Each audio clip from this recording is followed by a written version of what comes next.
Hi guys, and welcome back to another Premier League prediction video. Didn't get any scores right last time, unfortunately, but let's hope we can get some more here with some big fixtures this weekend.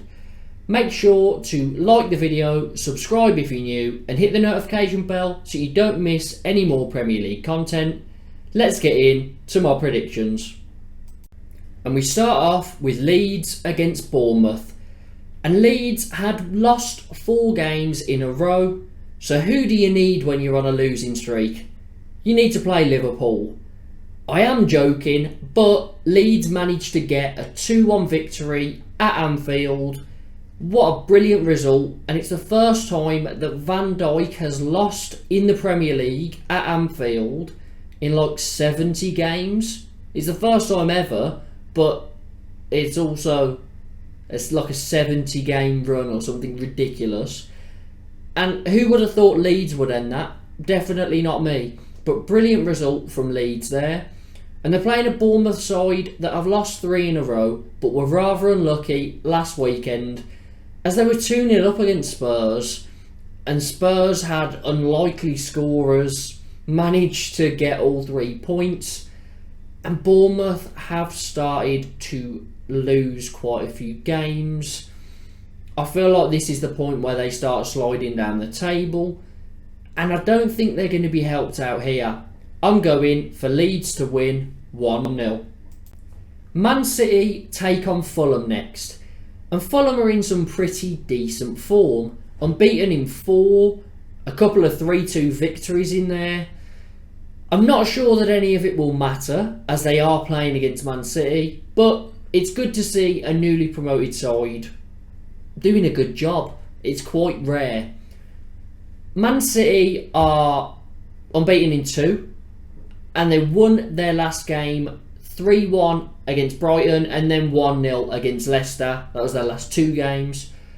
That 1-0 against Leicester I did watch, and Man City struggled to break them down, but they did get that goal that they needed, all 3 points, keeping up with Arsenal.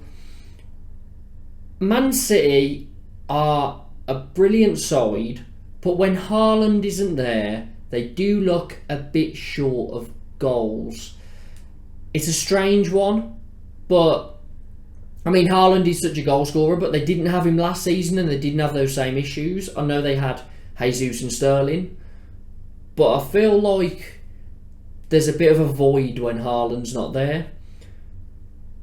For this one, I think Man City will win it, as usual. But I fancy Fulham to make it an entertaining one. So Man City to win 3-2.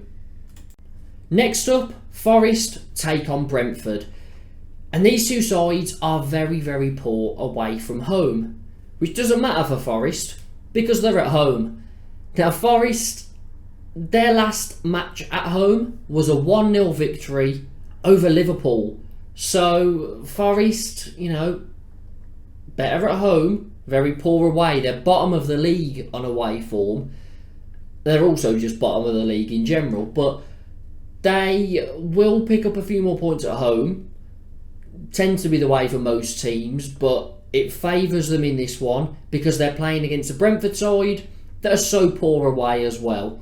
They haven't won away this season, Brentford, and I don't think that's going to change. I think Forest will either win or draw this one, but I just haven't seen enough from Forest this season, other than that Liverpool game, to suggest that they will win. So I'm going down the middle, 1-1. Wolves take on Brighton now, and Wolves are 19th in the league, really struggling. Their only 2 wins of the season have came at home, but they did lose their last home game 4-0 against fellow strugglers Leicester. So Wolves are in some trouble. Brighton managed to pick up their first win under De Zerbi, a 4-1 victory over Chelsea. What a brilliant win that was. For me, I think they're going to get another because Brighton, even though they weren't winning under De Zerbi, they weren't playing too badly. There was some decent football, some unlucky losses. I think that Brighton, now that they've got their first win on the board, will go and get another.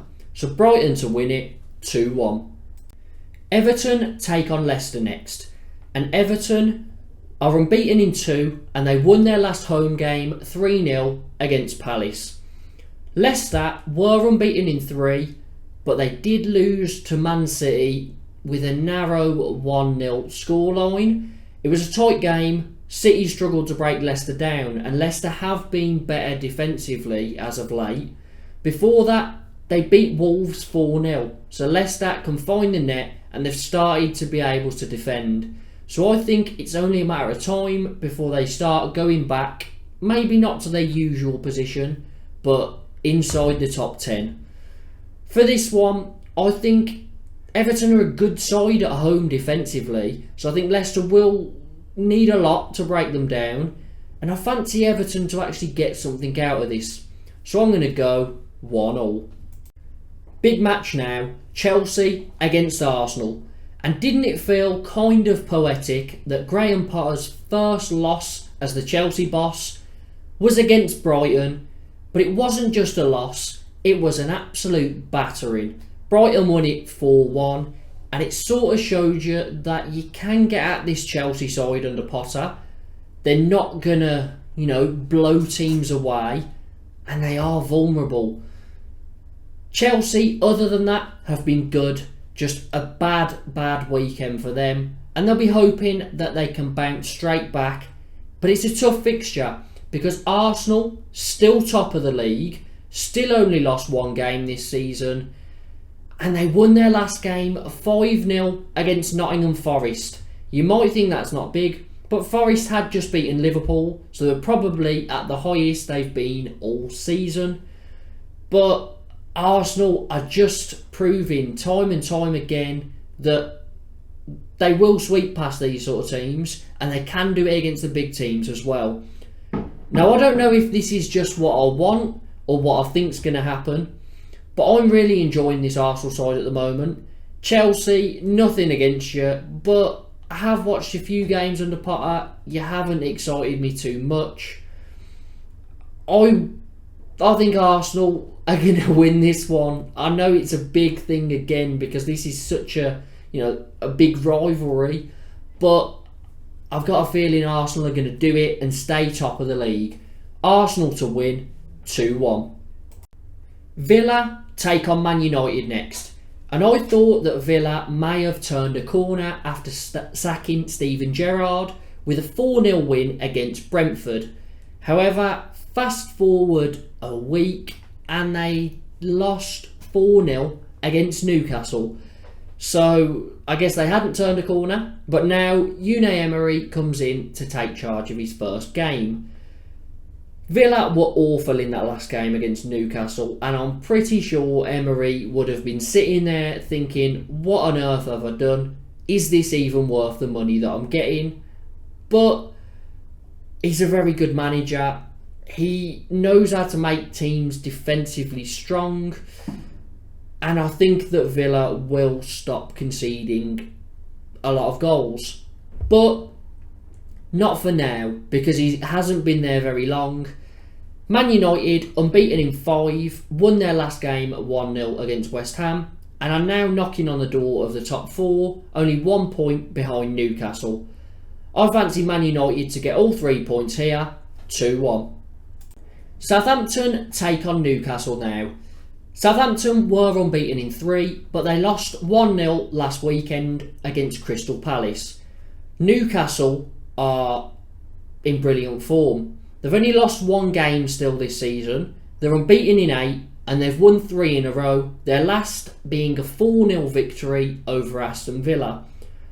Now, I really like Newcastle. They've been such a joy to watch, so good defensively, and you've seen a lot of players that were there in previous years. Almiron, Callum Wilson, I know he's got a lot of injuries, Joe Linton, who are performing at such a high level, and they're occupying a Champions League spot at the moment.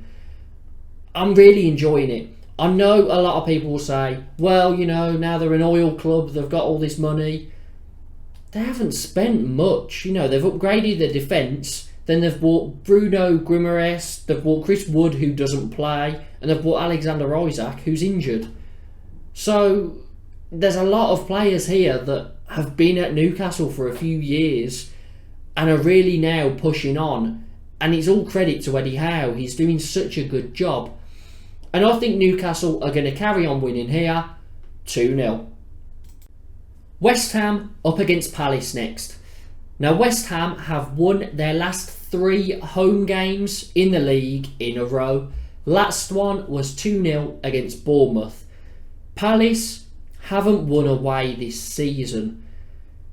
Makes me go in the direction of the home side. They've really picked up their form as of late, at home anyway. So West Ham to win 2-0. And finally, a very big game with 2 sides that are not in form that I would be expecting. Spurs up against Liverpool. Now Spurs lost 2 in a row in the league against 4th and 5th, so 2 teams just below them. But their last game, they did manage to get a win, but they would have been pretty scared. Being 2-0 down against Bournemouth, they recovered 3-2 in the end. Bentancur scoring a late winner. Yes, it showed good resilience, but they were playing Bournemouth. Spurs aren't looking as good as I was expecting. But neither are Liverpool. 2 losses in a row against Nottingham Forest and Leeds. That doesn't read very well. And I can't believe this, but they are actually joint lowest on points tally away from home this season. 2 points in 5 games. Liverpool do not like playing away. Is this going to mean that Spurs can get a win? I'm not so sure, because I don't believe in them that much. At the start of the season, because of the back end of last season, I had a lot of faith in Spurs, but they're not impressing me. Even though they're still sitting 3rd, their football isn't great. I don't know, they just don't strike me as an exciting team, and they seem to have been found out over the past few weeks. I'm going to go. I hate to do it in these big games, but the other big game, I was decisive. This one, I'm going to sit down the middle. To be honest, I think it will be a draw, 1-1. So, those are my predictions for these upcoming Premier League fixtures. Let me know down in the comments what your predictions are. Make sure to hit the like button, subscribe if you're new. We're trying to get to 200 subscribers by the end of the year. We have made some good progress, but if you aren't already subscribed, make sure you hit that button, it really helps out. And hit the notification bell so you don't miss any more Premier League content.